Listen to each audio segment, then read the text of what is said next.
Today I'll take you through the steps I took to paint my Chaos Renegade lineman, thrower and ogre. These are all GW minis with a little kit bash in, as they are Warcry or Shadespire minis. I had lying around doing nothing. All I did was cut off the weapons and add the hands from a human thrower. Let's get into the painting guide anyway. I started by priming the models with Autotech Red Primer. I then used Army Painter's Necromancer Cloak on the trousers, cloths and boots. I used Army Painter's Filthy Cape on areas that would eventually be white like the fur, and used Vallejo's Oily Steel on all the chainmail and chains. I washed the entire model with Citadel's Nuln Oil. After that was dry, I used Army Painter's Tanned Flesh on all the skin areas, and washed them with Citadel's Reikland Flesh Shade.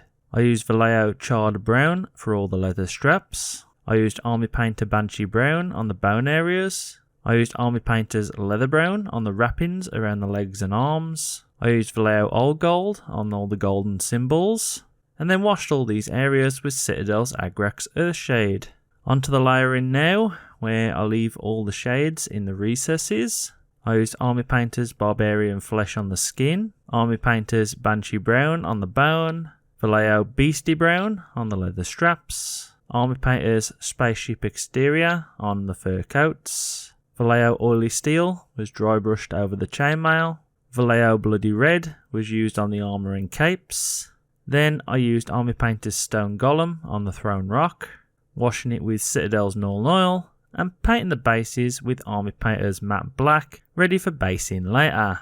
I hope you like how this has turned out. I'm pretty proud of the red, especially, and I'll see you in the next one.